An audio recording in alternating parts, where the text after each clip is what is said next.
अस्सलाम वालेकुम, हमारा इश्तियाक खैर। आज हम एफएससी केमिस्ट्री पार्ट 2 का लेक्चर नंबर 6 डिस्कस करेंगे। लास्ट लेक्चर में हमने फॉर्मेशन ऑफ कोल को स्टडी किया था कि कोल को किस तरह से बनाया जाता है, कहाँ से हम इसको अचीव करते हैं। इस लेक्चर में हम कुछ इसके यूजेस को स्टडी करेंगे कि कोल के क्या क्या इस्तेमालात हैं, कहाँ कहाँ हम इसको इस्तेमाल करते हैं, ये हमारे लिए किस तरह से बेनिफिशियल है। तो देखिए, सबसे पहले तो कोल हमारे लिए एक अच्छा सोर्स है, गुड सोर्स है फ्यूल का। ठीक है, फ्यूल के सोर्स के तौर पे इस्तेमाल किया जाता है। जहाँ पे भी किसी भट्टी में, किसी इंडस्ट्री में, जहाँ पे भी आपको हीटिंग पर्पस के लिए हीट चाहिए होती है या फ्यूल चाहिए होता है, वहाँ पे आप कोयला इस्तेमाल कर सकते हैं, कोल को इस्तेमाल कर सकते हैं। तो डोमेस्टिक पर्पस के लिए भी फ्यूल होता है ये, और इंडस्ट्रियल यूज़ के लिए भी होता है। कोयला घरों में भी इस्तेमाल होता है फॉर कुकिंग पर्पस या हीटिंग पर्पस, और इसके अलावा इंडस्ट्रीज़ में, फैक्ट्रीज़ में, डिफरेंट चीज़ों की मैन्युफैक्चरिंग में अगर आपको हीट चाहिए होती है तो वहाँ पर भी फ्यूल के तौर पर आप कोल को इस्तेमाल कर सकते हैं। नेक्स्ट देखते हैं हम डिस्ट्रक्टिव डिस्टिलेशन, जिसकी कोल की डिस्ट्रक्टिव डिस्टिलेशन, जिससे आप डिफरेंट कंपोनेंट कोल के अचीव कर सकते हैं। डिस्ट्रक्टिव डिस्टिलेशन, डिस्ट्रक्टिव का मतलब होता है किसी चीज़ की तोड़ फोड़ करके उससे कोई नई चीज़ बनाना। तो हम कोल की डिस्ट्रक्टिव डिस्टिलेशन स्टडी करेंगे। डिस्ट्रक्टिव तोड़ फोड़ करना, डिस्टिलेशन सेपरेशन, किसी चीज़ की फ्रैक्शन करके, डिफरेंट हिस्से करके उसमें से कोई एक नई चीज़ एक्सट्रैक्ट करना डिस्ट्रक्टिव डिस्टिलेशन कहलाता है। जब इसके फ्रैक्शन किए जाते हैं तो इसके डिफरेंट पार्ट्स में या इसके डिफरेंट फॉर्म्स के अंदर कार्बन की क्वांटिटी जो होती है वो डिफरेंट होती है। कार्बन की क्वांटिटी को डिफरेंट किया जाता है डिस्ट्रक्टिव डिस्टिलेशन से, जिसकी वजह से इसको कार्बोनाइजेशन भी कहा जाता है। कार्बोनाइजेशन का मतलब है कार्बन कंटेंट इसमें डिफरेंट करके डिफरेंट फॉर्म्स बना दी जाना। तो जब कोयले की डिस्ट्रक्टिव डिस्टिलेशन की जाती है तो वो हीट करके की जाती है, मतलब इसको बहुत ज़्यादा आप 500 से 1000 डिग्री सेंटीग्रेड तक टेम्परेचर दें, इसको एब्सेस ऑफ एयर के अंदर हीट करें। ठीक है, तो उसको आप उसको सेपरेट करके उसमें से डिफरेंट फ्रैक्शन हासिल कर सकते हैं। तो इसीलिए डिस्ट्रक्टिव डिस्टिलेशन को आप डिफाइन करते हैं heating of coal in the absence of air. ठीक है, एब्सेंस ऑफ एयर में, हवा की गैर मौजूदगी में आप कोयले को गर्म करेंगे, 500 से 1000 डिग्री तक का टेम्परेचर देंगे, उसकी डिस्ट्रक्टिव डिस्टिलेशन हो जाएगी और उसमें से आपको डिफरेंट पार्ट्स हासिल होंगे, जो कि कुछ ऐसे हैं कि कोल में से कोक अचीव होगा जो कि इसकी सॉलिड फॉर्म है।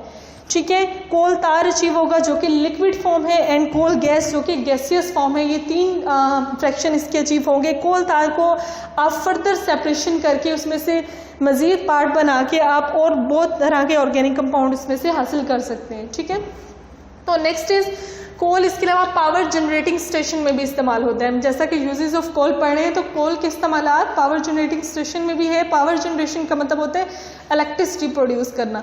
इलेक्ट्रिसिटी को प्रोड्यूस करने के बहुत सारे तरीके हैं। डैम्स बनाए जाते हैं जहाँ पे पानी इस्तेमाल किया जाता है, या विंड एनर्जी को, तूफान हवाओं को इस्तेमाल करके टर्बाइन चलाई जाती हैं जिससे जनरेटर चलते हैं और उससे इलेक्ट्रिसिटी या बिजली प्रोड्यूस होती है।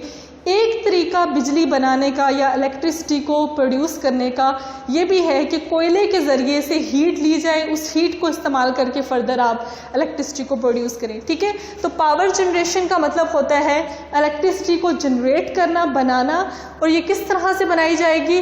कोल को एज अ फ्यूल इस्तेमाल करके। तो कोयले को आप इलेक्ट्रिसिटी को प्रोड्यूस करने में भी इस्तेमाल करते हैं।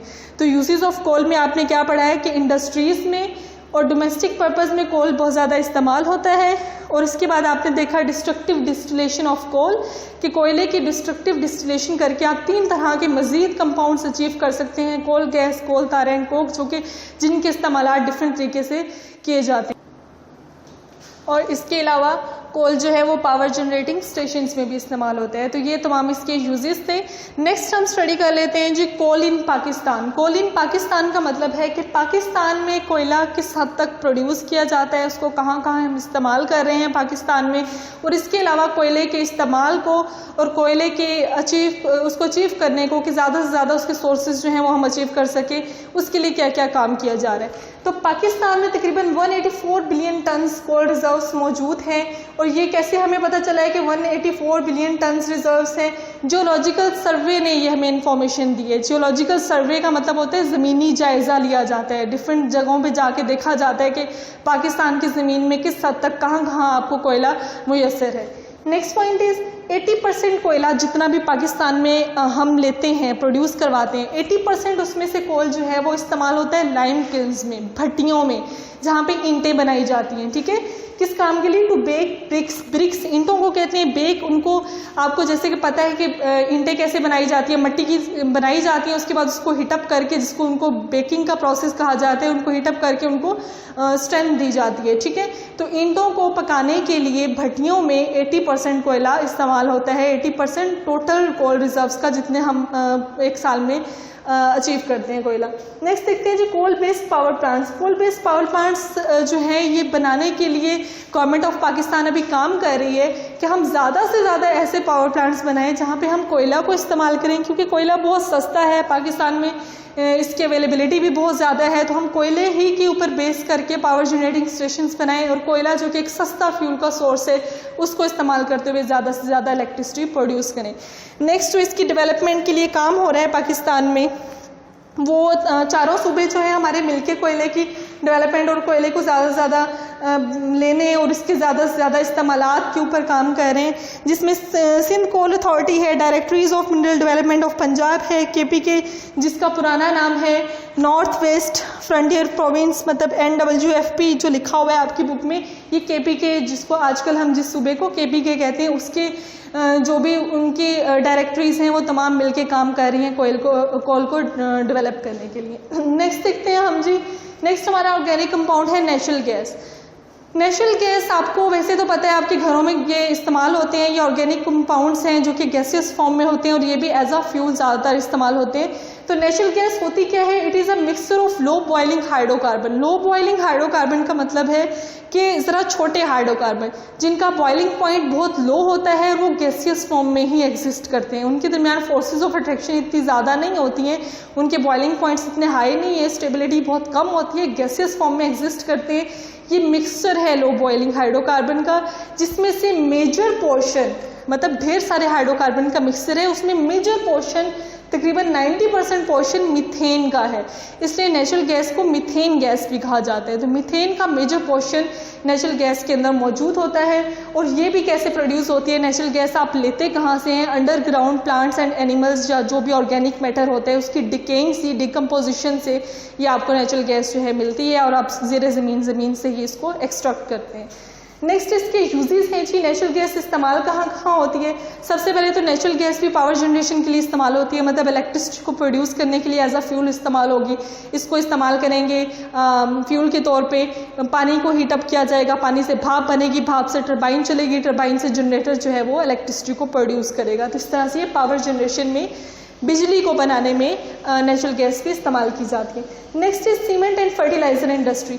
सीमेंट एंड फर्टिलाइजर इंडस्ट्री में सीमेंट बनाया जाता है और फर्टिलाइजर्स बनाए जाते हैं। या आप आगे जाके जब आप अपनी इंडस्ट्रियल केमिस्ट्री का पोर्शन पढ़ेंगे तो वहाँ पे देखेंगे कि सीमेंट की मैन्युफैक्चरिंग के दौरान बहुत जगह पे आपको हीटिंग रिक्वायर्ड होती है।